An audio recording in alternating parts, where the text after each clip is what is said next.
किला नियाली ठारे थिबा शोभनेश्वर मंदिर श्री श्री शोभनेश्वर महादेव जोटिकी आज जागर शिवरात्रि अनेक भिड़ लगी रही आपण मैंने देखिपे ये जो मंदिर ये हूँ हजार हजार वर्षर पुराना मंदिर और ये मंदिर टारे अनेक भक्तर आज समागम होती मंदिर बहुत महात्मा अच्छी आसतु आम पाखे जड़े अच्छा भक्त पचारि बुझा कौन ये मंदिर विषय से कहे आज आप परिचय मो ना प्रणव कुमार स्वाई नियाली आदिवासी आम आज जो जागर पालन करें आज ये उपस्थित अच्छु प्रतिवर्ष आम ये आसू एवं प्रतिवर्ष ये महादीप उठा पर्यटन आम ये दीप जालु और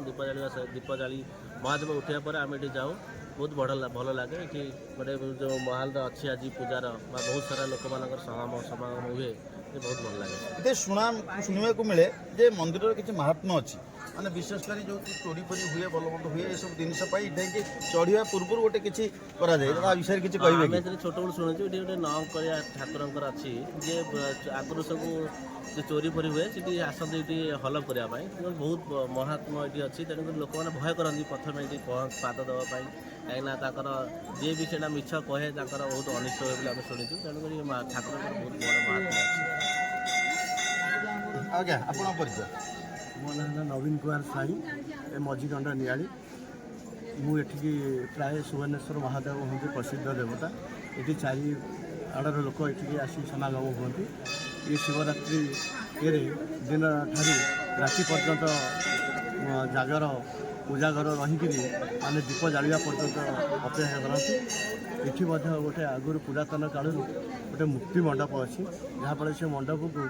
बहु चारिआडू जो जिनस जार भल मंद चोरी परी हो जाए से आसिक पहुँची पूर्वर से भावी कार्य करती काले ये आमर किसी अनिष्ट घटो तेणु से ये कार्य विरत रहती आपर लोक भी बहुत लोक समागम चारिआडू लोक आसिक अवस्थित हुए मंदिरटा बहु पुरातन कालू एवं सबू मंदिर अपेक्षा यहाँ आमर प्रसिद्ध और ये गोटे वृषभ तैयारी जहाँकि से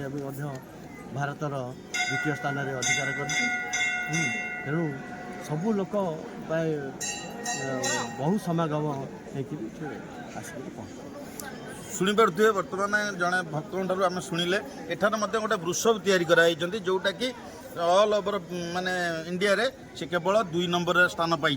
एत बड़ वृषभ आप कौटी देखा पाइबेनि यही शोभनेश्वर मंदिर जो वृषभटी अच्छा से इंडिया भितर भारत भितर 2 नंबर स्थान अधिकार कर।